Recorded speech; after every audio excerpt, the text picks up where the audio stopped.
अच्छा साथियों, हम भोजपुरी बिरहा गायक विजयराज प्रजापति और साथियन का आवाज में एक बिरहा लेकर प्रस्तुत हो रहे हैं। जौना बिरहा का शीर्षक बा शिव गुरु की महिमा उर्फ उमेश बाबा का दर्दनाक जीवनी। जरा तवज्जो दीजिएगा, भूमिका है कैसे बाबू।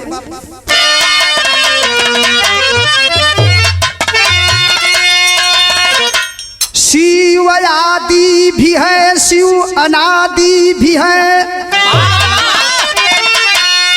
शिव सदियों से अजय अमर अभिनाशी। शिव जोगी भी है, शिव योगेश्वर भी है, शिव घट घटी में व्यापे है कण कण के भासी। शिव ही सत्य है, शिव ही सुंदरम, शिव करुणा दया के भी सागर कहाते। काल के काल है इस जगत में गुरु, शिव गुरु के चरण शीश हीरा झुकाते।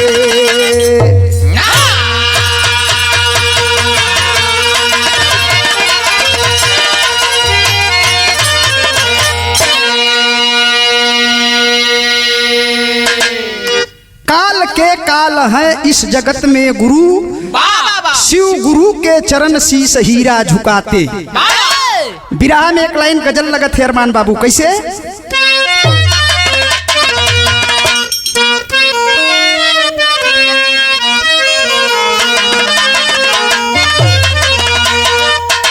कि अरे नहीं चाहिए दिल दुखाना किसी का,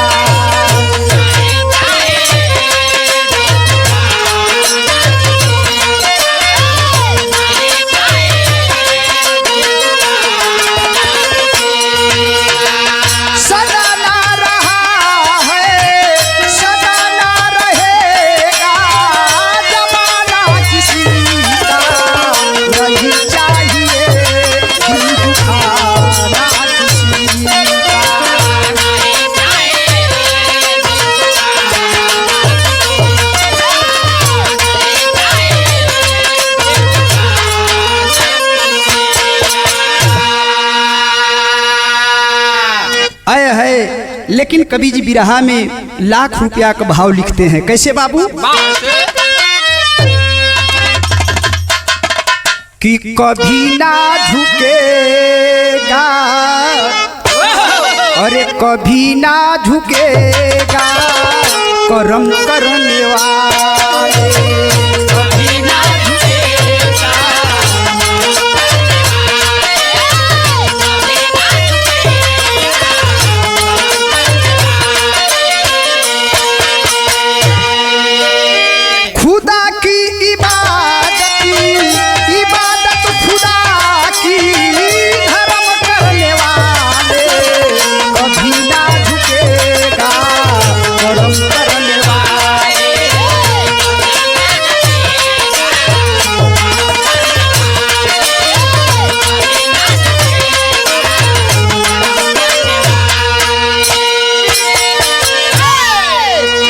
ए बाबू, ए धरती पर देवता करोड़ों हैं, लेकिन भोलेनाथ का ये धरती पर असीम कृपा हो। इस जगत में सबका कल्याण करने वाला देव है तो वह शिव गुरु हैं, इसलिए इनको इंटरनेशनल देवता मानल जाला। ये बाबू, दुनिया में आप कहीं चल जा, इनकर हजारों भक्त भक्तानी आपके मिल जाई हन। वैसे ना एगो भक्त का कहानी लेके हम पेश हो रहल बानी। एक जगह से कहानी स्टार्ट हो गल मास्टर, कैसे।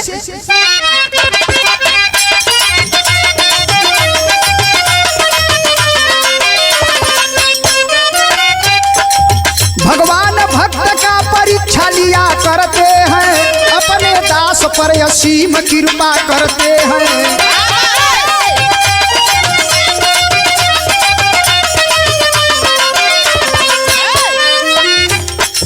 वैसे ही भक्त का एक जीवन की कहानी है, दास्ता सुन कर आंखों से बहती पानी है।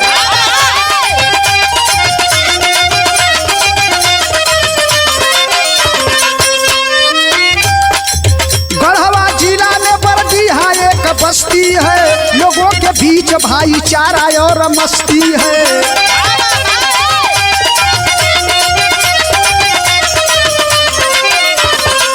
वही के तुलसी प्रजापति एक इंसान रहे, माता बसमती के गोदी में 4 संतान रहे। 4 गो बेटा 3 बेटी सुकुमारी थी, 4 गो बेटा 3 बेटी सुकुमारी थी। गरीबी बोझ बनी थी, बसो लाचारी थी।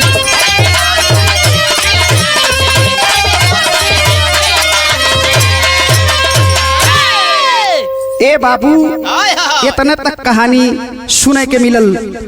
झारखंड राज्य के जिला गढ़वा ग्राम बरडीहा में बहुत ही गरीब इंसान तुलसी प्रजापति रहलन। ए बाबू, जिनके धर्म पत्नी का नाम बासमती बतावल गई। मतारी बासमती के गोदी में मालिक कुल 7 औलाद दिले बाड़न, जौना में 4 गो बेटा बाड़न, 3 गो बेटी बाड़ी।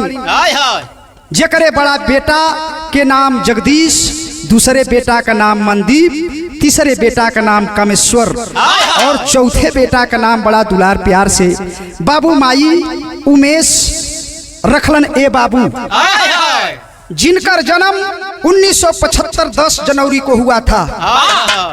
ओ गरीबी में माई बाबू कलसा दिया ढकनी मेटा गगरी चाक पर गढ़ के आवा में पका के अगल बगल के गांव में बेचत रहलन। हो बाबू, उमेश के उम्र अब ही मात्र 4 साल के भइल रहल। हो बाबू, एक दिन माई तीसर के बेटवा कामेश्वर से कहलिन कि बचवा हमनी के बर्तन लेके दूसरे गांव में आज बेचे जायल जी।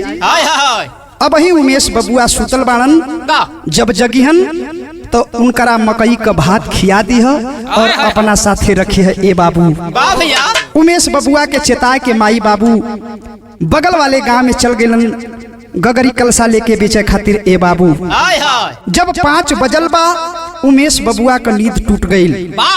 भैया कामेश्वर खाना वो है मकई का भात खेल हो पंचो और कैलन का बिरहा में एक लाइन तर्ज लगत है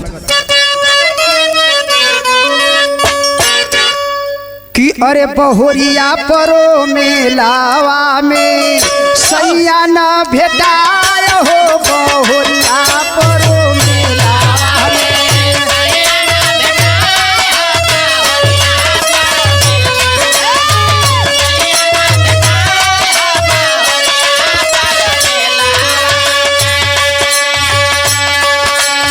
ई तो तर्ज रहल हो पंचो।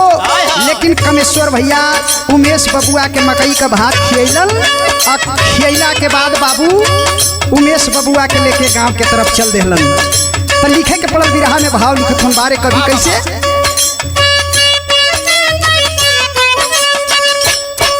कामेश्वर भैया गौआ में चल लिया हो। कामेश्वर भैया गौआ में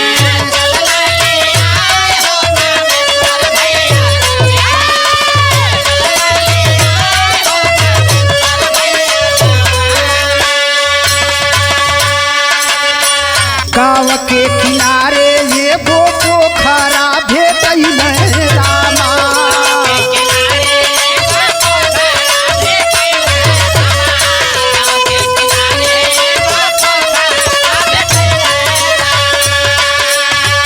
घटिया पर छोड़ के भैया खेल में भूलैल रामा।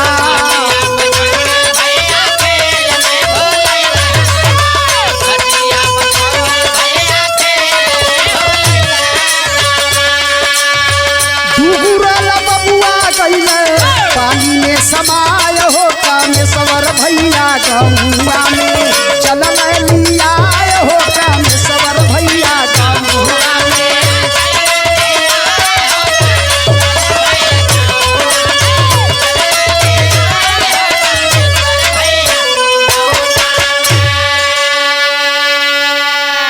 ए बाबू, एहर कामेश्वर भैया पोखरा में 10 लड़कन के साथे कूद कूद के नहाए लगलन। वही घाट पर गांव के एगो चाची कपड़ा खींचत रहली हो पंचो। उनसे सरेखले रहलन कि चाची तनी बबुआ के देखत रही हा। चाची का नजर झुक गई। एहर उमेश बबुआ लड़का का जात भैया के नहात देखला है। इहो जाके पानी में कूद गईलन। पानी में जब डूबे लगलन तो चाची का नजर पड़ल, हल्ला कैली, बबुआ डूबत बा, बचावा जा, बचावा जा। तब कमेश्वर का साथी मिलके उमेश बबुआ के छान के पानी से बहरा लैलन हो पंचो, चाक पर घुमैलन, दवा भइल, ट्रीटमेंट भइल बा। ये बाबू ई उमेश बबुआ के जिंदगी का पहला जीवन दान मिलल। फिर बिरहा में एक लाइन तर्ज लगत था, कैसे अरमान बाबू?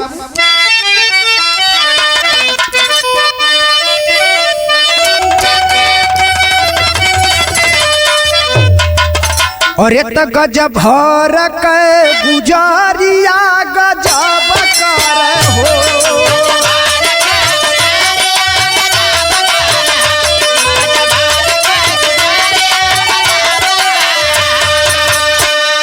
हर जब नियर बोलाई, हर जब तब कर हो, अरे जब तब कर हो, त गजब भर के गुजारिया गजब कर हो।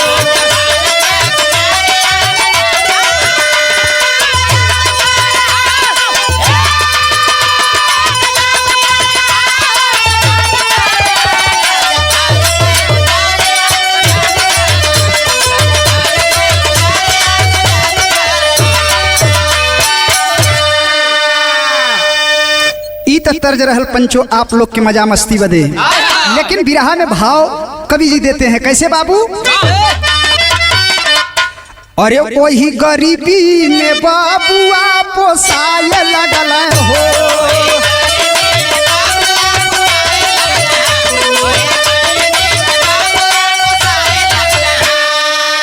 अरे धीरे धीरे ई शरीरिया, अरे धीरे धीरे ई शरीरिया, अरे गोटाए लगल हो, अरे गोटाए लगल हो, त वही गरीबी में बाबुआ पोसाए लगल हो।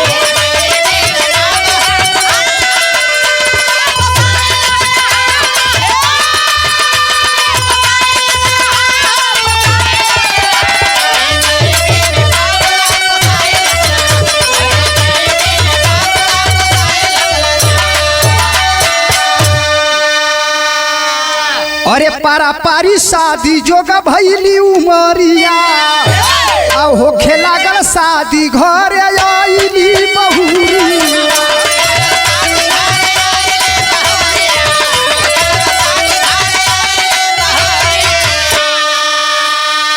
अरे देखी गरीबी का हालती, हर चरमराय लगला हो, हर चरमराय लगला हो, तब वही गरीबी में बाबुआ पोसाए लगला हो।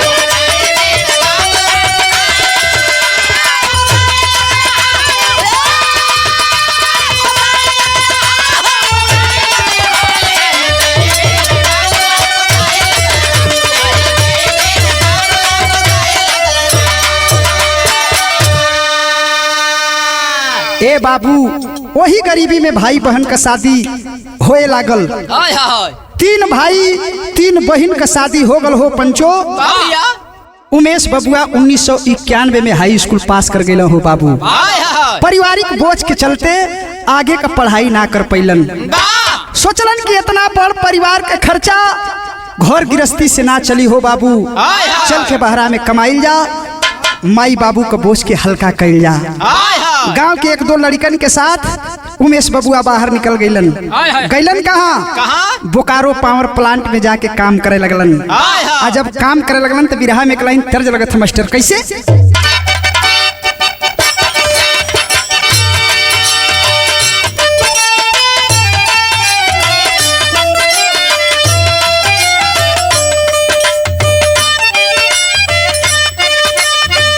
छोटी मोटी सास बाड़ी लम्मा दमाद हो, तन की से निहुरिए बचवा, तन की से निहुरिए बचवा, पर छीली लार हो, तन की से निहुरिए बचवा।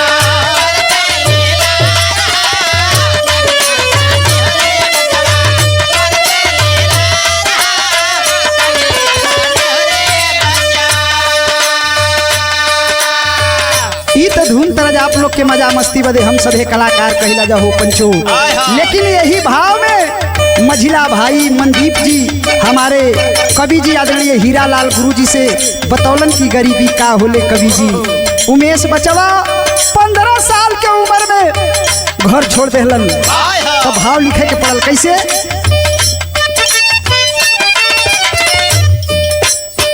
गरीबी के मारल बबुआ उमेश हमार हो, बचपन में छोड़ी दिहल, बचपन में छोड़ी दिहल घरवा दुआर हो, बचपन में छोड़ी दिहल।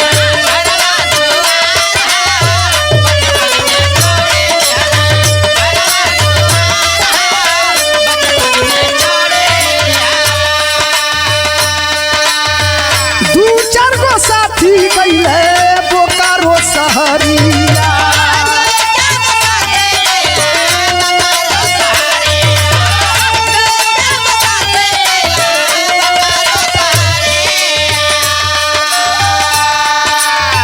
ओही जब करे लगल मेहनत मजूरिया।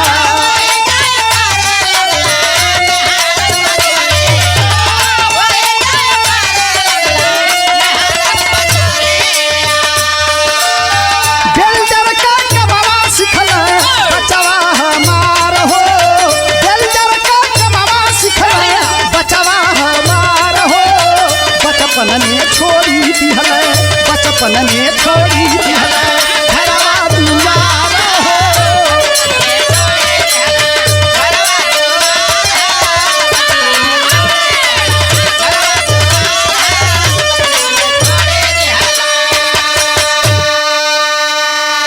आए है कड़ी मेहनत करके रुपया कमाए लगलन हो पंचो। अपना खर्चा भर पैसा रख के बाकी पैसा बाबू माई परिवार के लिए मनी ऑर्डर कर देते थे। बोकारो में 2 साल तक काम चला। 1993 में पावर प्लांट कंपनी कलकत्ता में आ गई हो बाबू। वहां से उमेश भी साथ में आए। कलकत्ता से 70 किलोमीटर दूर पुजाली में पावर प्लांट बैठ रहा था, वही क्वार्टर में रहने लगे। अभी 4 महीना ही काम चला था मित्रों कि उमेश बबुआ के साथ एक बहुत बड़ा दर्दनाक घटना घटल। बतावल गई टेरी के अंदर भाव लिखल गल।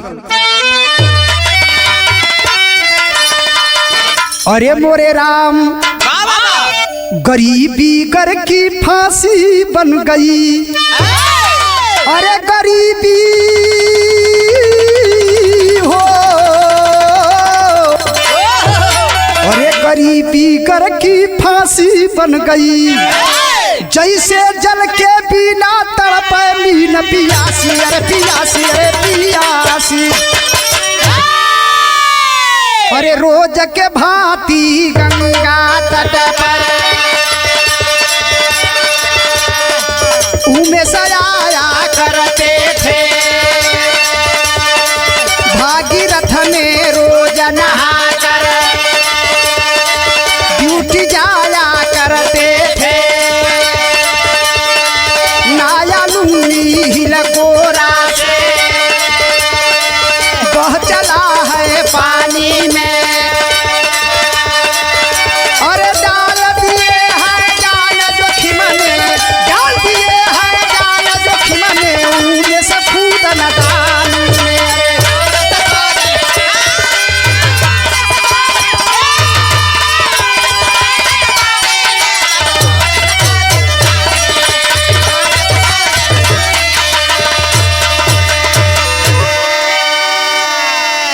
भैया हो रोज के भांति वही भागीरथ में जाके उमेश जी स्नान करत रहलन हो पंचो। दूसर का दिन जब नहान करे गईलन, अचानक उनकर ओ गंगा जी के हिलकोरा में लुंगिया बहे लगल हो बाबू। लुंगी पकड़े के लालच में गंगा के धारा में बहने लगे। कहीं डूबते कहीं उतराते बहुत दूर निकल गए। हाथ पैर पिटते रहे, निकलने का कोशिश करते रहे बाबू, पर कोई अकल काम नहीं आया। पूरा शरीर पानी में शिथिल हो गया, थक कर चूर हो गया हो बाबू। पानी में अपने शरीर को छोड़कर माँ गंगा से आराधना करने लगे। भोलेनाथ शिव गुरु के चरणों में अपने आपको न्यौछावर करके रोने लगे।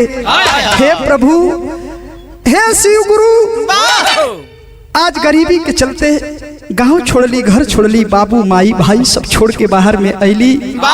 हम बहे लगली, अब हमार कोनो उपाय ना बा, अब ही हमार जिए के शौक बा।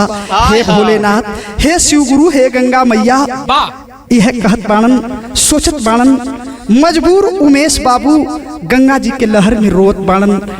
यह कबो गंगा माई से आराधना करें, कभी शिव गुरु से आराधना करें। बिरहा में कलाइन तर्ज लगा था बाबू, कैसे?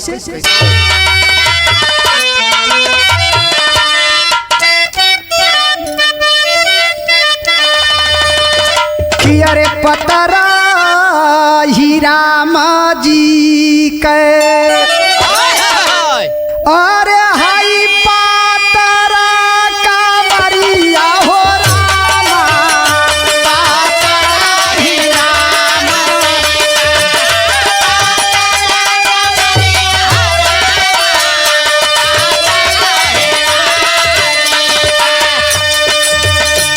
अरे पतरा ही राम जी के, अरे हाई पातरा हाई कमरिया हो रामा,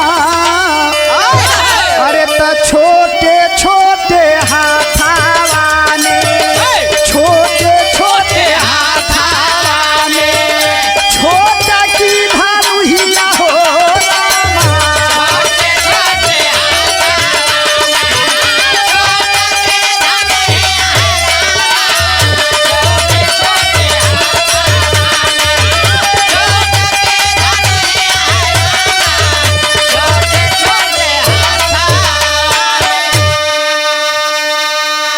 ए बाबू पानी में बहुत बाणन उमेश बाबू, कभी गंगा माई के पुकारे, कभी शिव गुरु के पुकारे। ए बाबू मजबूर उमेश रोवत बाणन, तो कभी के लिखे के पड़ल, कैसे? कि उमेशा सुगनावा रोवे, अरे उमेशा सुगनावा रोवे, हरे बरसला नयनावा ये माई, उमेशा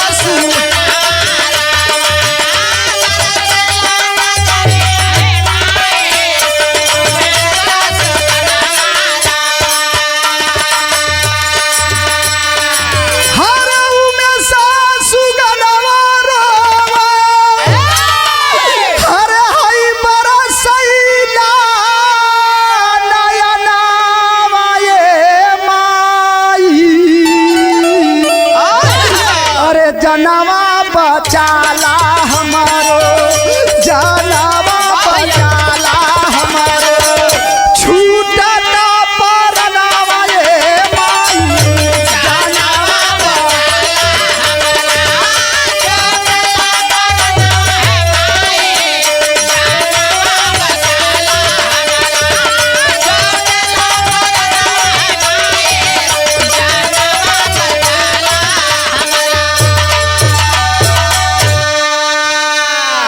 शिव के जटा से माई आईलू धरतिया,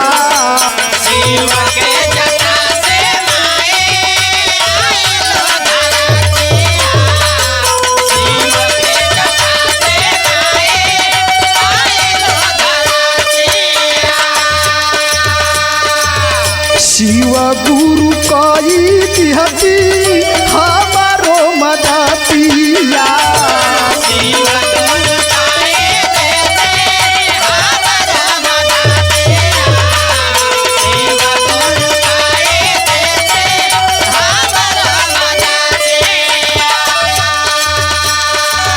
और जीवन भरदास बन के, अरे हाई पूजा बई चरनावा ये माई,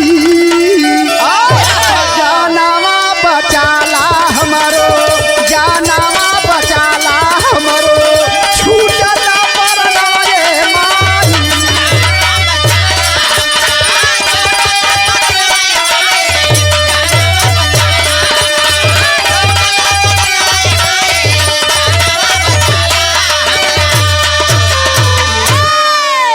ए पंचो, कभी गंगा माई से रोवे, कभी शिव गुरु से रोवे। गंगा के बीच धारा में चल गिरन हो बाबू। गंगा जी के धारा में बहते हुए 7 किलोमीटर दूर तक बहते रहे। माँ गंगा और शिव गुरु के कृपा से नदी में एक मोड़ आया और इनको किनारा ले गया, जहाँ एक नारियल का पेड़ रहा मित्रों। पेड़ से शरीर टकराइल बा, हाथ काम नहीं करत बा। किसी तरह नारियल के शोर को पकड़ लिए बाबू। घंटों उमेश बाबू पानी में पड़े रहे। कुछ दम मिला तो धीरे धीरे नदी के करार पर चढ़कर ऊपर आए और वचन दिए कि हे शिव गुरु, हमार जान बचौले हुआ, हमके जीवन दान देले हुआ, हम तो हर मंदिर जरूर बनाई। यह सोचत रास्ता पकड़कर चले। तब तक एक बंगाली राहगीर से भेंट हुआ। उसे देखकर दया आ गई। उसने अपना गमछा लपेटने के लिए दिया और कहा कि बाबू तुम यही रास्ता पकड़कर पूजाली चले जाओ। उधर पावर प्लांट के कर्मचारी समझ गए वह लड़का पानी में बह गया, डूब गया। लेकिन जब उमेश उस पावर प्लांट में पहुंचलन बाबू, सभी लोग दंग रह गए। इस तरह 4 महीना वहीं काम करते रहे। लेकिन उमेश जी का चेतन बिल्कुल खो चुका था मित्रों। रह रह कर होपलेस हो जा रहे थे। एक दिन इनको होश आया कि घर चलना चाहिए।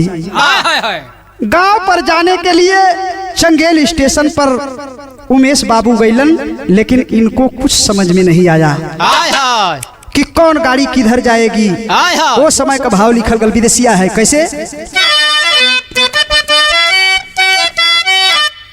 कि चंगेल स्टेशन पर अरे मतिया मराई गईली, अधइले हलाया सामा के गाड़ी रे सुगनावा। सुध बुध खोई गईल, अचेतन बिल्कुल सोई गईल। अपन के लवारी से घूमे लागल चीत मनावा। घन घोरा बनावा में आया सम के जंगलावा में 4 साल बीती गईल, होश ना ठिकाना। मिले नहीं दाना पानी, कहाँ हम कैसे बानी। आए का एक चेतना जो गौले बाधियानावा। ए बाबू 4 साल का दिन गुजर गया। भैया उमेश को पता नहीं चला कि हमको कौन खिला रहा है, कौन पिला रहा है, कौन सुला रहा है। 4 साल जंगल में भटकने के बाद एक दिन अपने आप को एक नदी के तट पर पाए। ए बाबू, जैसे इनके कान में कोई कुछ कह रहा है, अब तुम घर जाओ, अपना गृहस्थी संभालो और तुमने वादा किया था उस वचन को पूरा करो। जंगल के पगडंडी रास्ते से चलते चलते गौहाटी पहुँचलन ए बाबू। वहाँ से माँ गौरू कामाख्या देवी का दर्शन कैलन, माँ का आशीर्वाद लेलन और फिर स्टेशन पर गईलन। पैसा तो रहल नहीं बाबू, सोच रहल बालन कि अब का करी। विदाउट टिकट गाड़ी पकड़ लिए। इनको हावड़ा जंक्शन पर टीटी भी पकड़ लिया बाबू। टिकट तो था नहीं, टीटी से रोने लगे। अब बीती कहानी। उमेश बाबू टीटी साहब से रो रो बतावे लगलन। टीटी साहब के दया आ गई। तब बिरहा में भाव लिखल गल कैसे बाबू।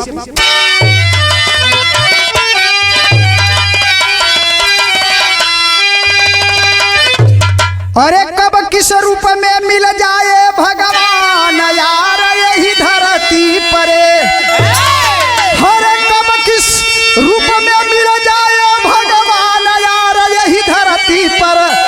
बिरल कोई कर पावे पहचान यार यही धरती पर।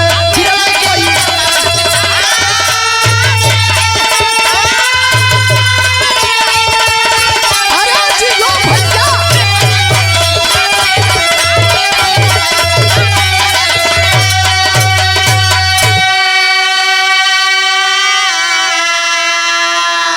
ए बाबू टीटी साहब के दया आ गई। 1 दर्जन केला और 250 रुपया उमेश बाबू के देहलन। टिकट बनौला तो लिखे के पड़ल।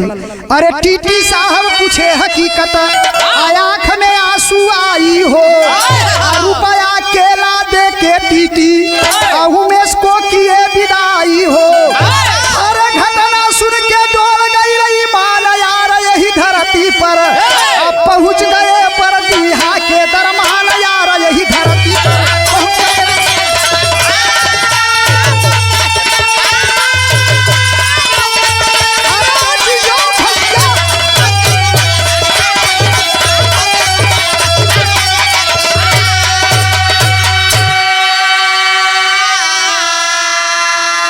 ए बाबू विपत का मारल जब उमेश घरे गईलन, गांव घर के लोग सुनल कि उमेश आ गईलन।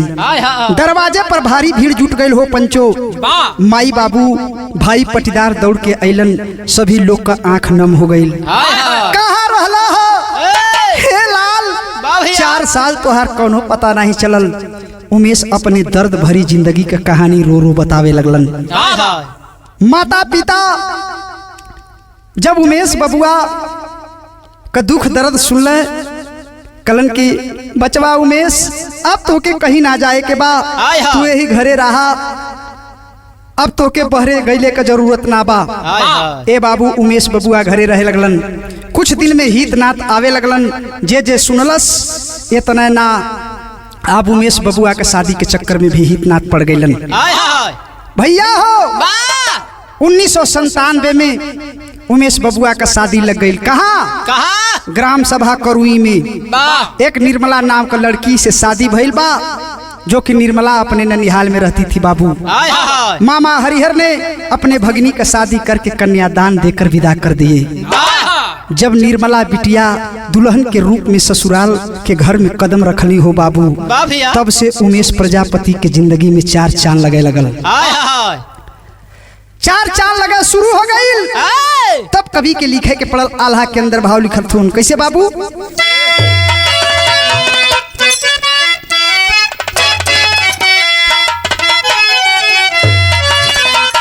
अरे जे के राम राखे वो के मारा नाम उदैया बाबू,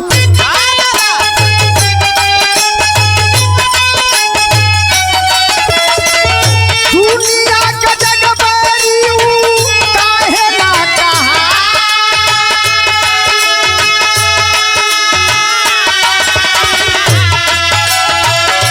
सदिया रचाई गई निर्मला दुल्हनिया भैया।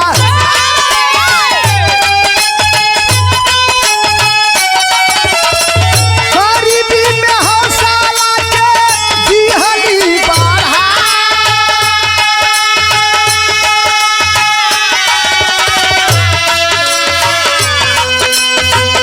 रही रही याद आवे शिव गुरु बचनवा पंचो, पर ठिकादारी लगले मानवा लागा।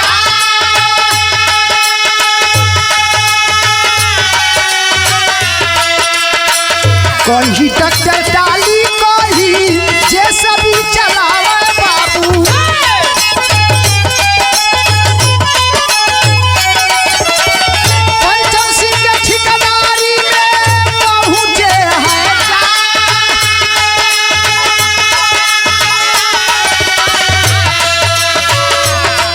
ए भैया कबो ट्रैक्टर चलावे तो कभी जेसीबी चलावे। पंचम सिंह के ठेकेदारी में जाके उमेश बाबू काम करे लगलन हो बाबू। तब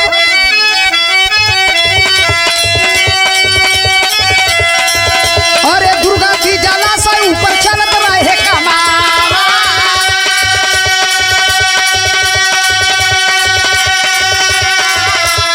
जय मकरम चढ़ जा रहल बधा,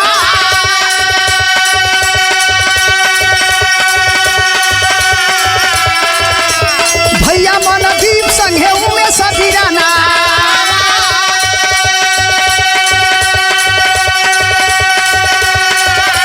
रात दिन मेहनत करे मानवा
ए भैया, शिव गुरु और माता रानी कौरू कामाख्या के आशीर्वाद पाकर बाबा धन्य हो गए। आज किसी चीज की कमी नहीं है बाबू। अन्न धन पुत्र पुत्री लक्ष्मी से भरा पूरा परिवार बरडीहा में रह रहल बा, जहाँ उमेश बाबा का बहुत बड़ा नाम है। आज माता रानी की कृपा से किसी के ऊपर शैतानी हरकत रहता है, उसको बाबा निदान करने का भरपूर कोशिश करते हैं। चारों भाई में जगदीश प्रजापति के एक पुत्र सत्येंद्र प्रजापति और 2 पुत्री बाणी। अमनदीप भैया के 2 पुत्र उदय और विजय और एक बिटिया बाणी। कमेश्वर भैया जो आज दुनिया में नहीं है, उनके भी 2 पुत्र हैं, विकास और रितेश, और एक बेटी बाणी। और उमेश बाबा जी को भी 2 पुत्र मिथिलेश और ब्रजेश तथा एक बिटिया बाणी। सब परिवार शिव गुरु के कृपा से खुशहाल बा। लेकिन लिखे पड़ल बिरहा का आखिरी लाइन है, कैसे बाबू? और धन धन धरती पर इंसान बन के आवलन गुरु, तो अपने भगतन का कीर्तिया जगावलन गुरु।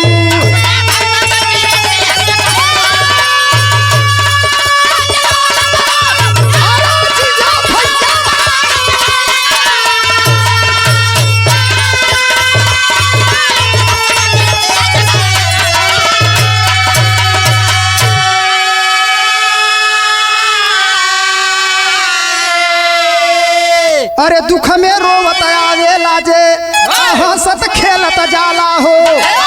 मात भवानी बाणी संग में जेकरा डमरू वाला हो। हर कोनो होनी के भी अनहोनी बनावलन गुरु, तो अपने भगतन का कीर्तिया जगावलन गुरु।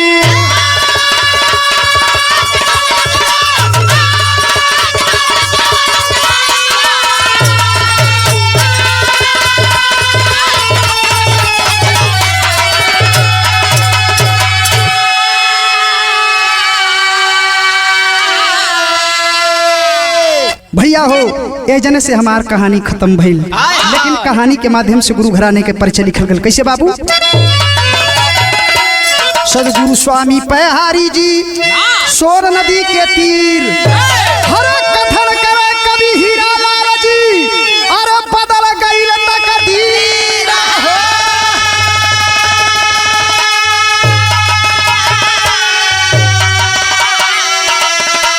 अरे त गरीबी घर की फांसी बन गई।